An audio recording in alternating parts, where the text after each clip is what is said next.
Without better planning, 2020 could be the darkest winter in modern history. Britain is braced for a dark winter as new measures are deployed to stem a surge of coronavirus. New signs of a fall surge and perhaps an even more painful winter as coronavirus cases soar in the U.S. We're about to go into a dark winter. A dark winter.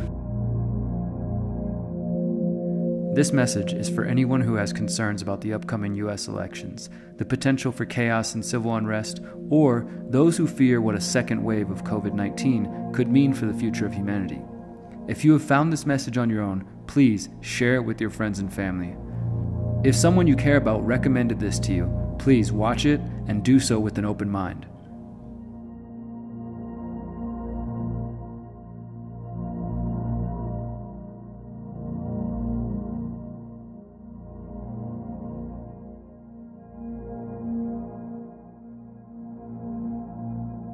We are in the last few months of a tumultuous year, and it appears that there might be more unprecedented events on the way.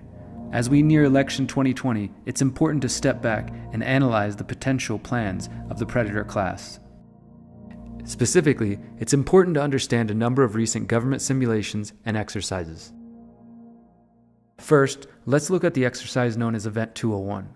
1 year ago, on October 18, 2019, the Bill and Melinda Gates Foundation partnered with the Johns Hopkins Center for Health Security and the World Economic Forum on a high-level pandemic exercise known as Event 201. Event 201 simulated how the world would respond to a fictional coronavirus pandemic known as CAPS, which swept around the planet. The simulation imagined 65 million people dying, mass lockdowns, quarantines, and censorship of alternative viewpoints under the guise of fighting disinformation, and even floated the idea of arresting people who question the pandemic narrative. The outcome of the CAPS pandemic in Event 201 was catastrophic. Coincidentally, one of the players involved with Event 201 was Dr. Michael Ryan, the head of the World Health Organization's team responsible for the international containment and treatment of COVID-19. Dr. Michael Ryan has called for looking into families to find potentially sick individuals and isolate them from their families. Due to the vast web of connections between Bill Gates and nearly every organization connected to the COVID-19 fight, a growing number of researchers are questioning the motivations of Gates and other officials involved in the Event 201 exercise. Crimson Contagion and Clade X. Another important exercise was known as Crimson Contagion and simulated an outbreak of a respiratory virus originating from China. From August 13 to August 16, 2019, Trump's Department of Health and Human Services, headed by Alex Azar, partnered with numerous national, state, and local organizations for the exercise. According to the results of the October 2019 draft report, the spread of the novel avian influenza named H7N9 resulted in 110 million infected Americans, 7.7 million hospitalizations, and 586,000 deaths. Another simulation known as Clade X took place on May 2018. This event examined the response to a pandemic resulting from the release of a fictional virus known as Clade X. In the simulation, the virus was released by a terror group called A Brighter Dawn. As the outbreak spread through the United States, the participants asked what would be needed if the president issued a federal quarantine, noting that the authorities would need to, quote, determine the level of force authorized to maintain quarantine. The Clade X exercise also resulted in the federal government nationalizing the healthcare system. The leaders of these controversial pandemic simulations that took place before the coronavirus crisis have long-standing connections to the U.S. intelligence and U.S. Department of Defense. Even more troubling is that key players in the exercises, specifically Event 201 and Clade X, share a common history in another biowarfare simulation known as Dark Winter. The Darkest Winter. The Dark Winter exercise took place in June 2001, only months before the 9/11 attacks. This exercise took place at Andrews Air Force Base in Camp Springs, Maryland, and involved several congressmen, a former CIA director, a former FBI director, government insiders, and privileged members of the press. The exercise simulated the use of smallpox as a biological weapon against the American public.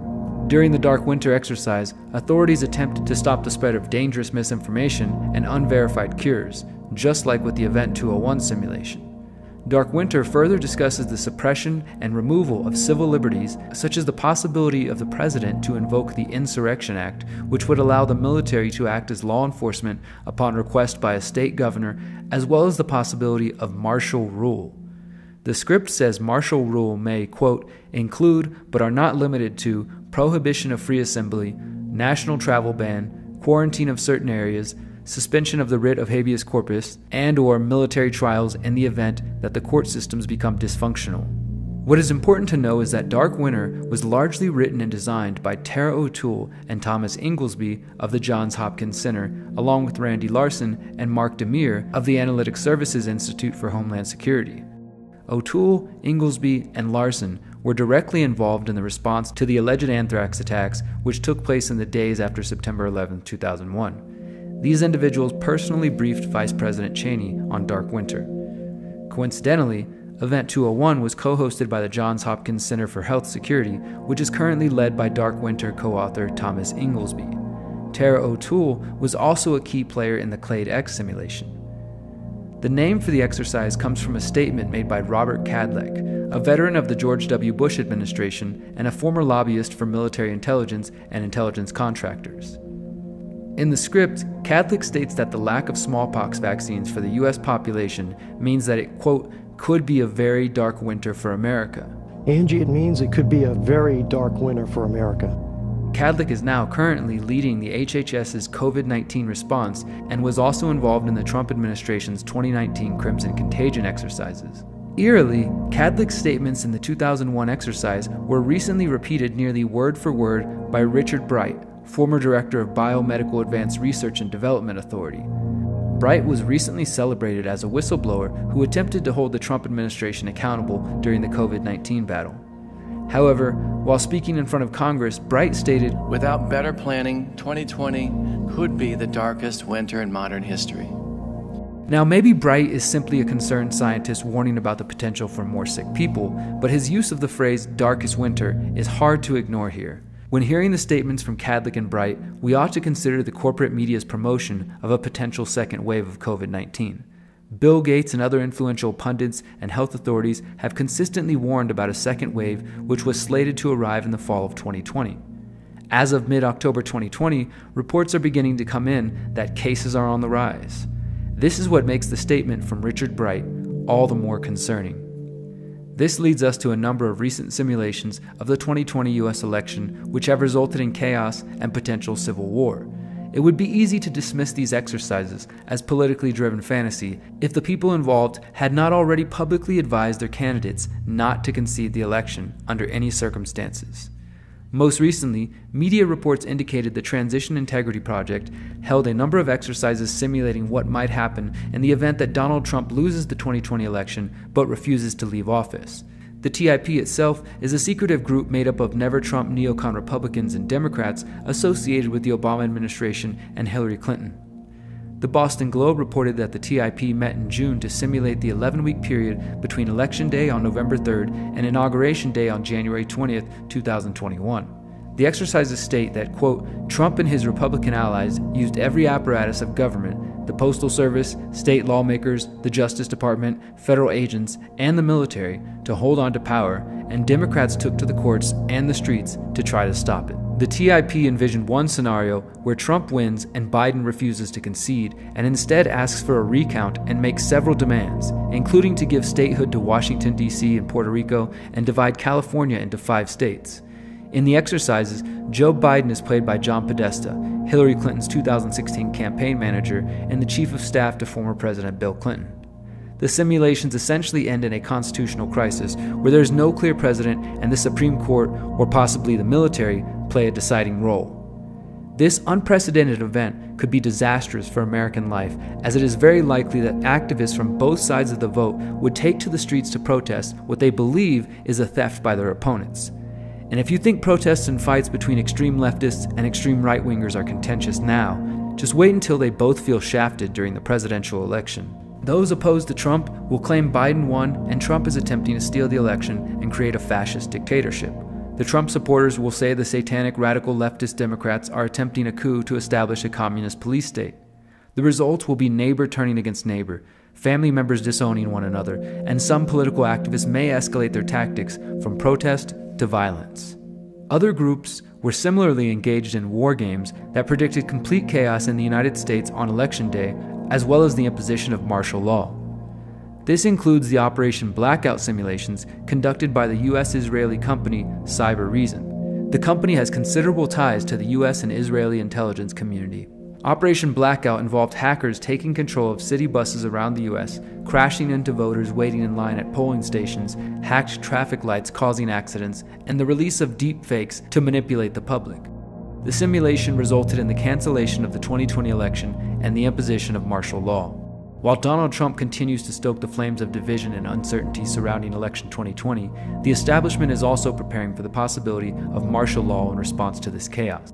Meanwhile, the public is being prepared for a second wave of COVID-19 infections, which could lead to the foreshadowed darkest winter. While I don't care to install fear, I do encourage everyone to heed these warnings and be prepared for potential unrest in the days and weeks following the election. Are you prepared? In conclusion, I believe we may have a narrow window of time to inform our friends and family and motivate them to prepare for what may be on the horizon. We can spend our time attempting to convince them of the lies of COVID-19. We can also try to educate them about the numerous exercises predicting chaos and civil unrest across the United States. As important as education is in this information war, now might be the time to focus our energy on helping our families be prepared for what may come. Rather than attempting to convince them to see what you see or believe what you believe, perhaps we can simply help keep them safe until they can clearly see the writing on the wall. Again, if you are hearing of these exercises and topics for the first time, please listen with an open mind. I also want to emphasize that I don't say these words in hopes of inspiring fear or stress. In fact, I hope that this analysis can paint a clear enough picture of the grim reality that we are facing so that we may act. It is only by honestly facing our circumstances that we can hope to influence and change the path of humanity. This is a historic time to be alive, and we have the opportunity to play a powerful role. It's time to shake off the shackles and expose those who seek to hold us back for their own sick purpose.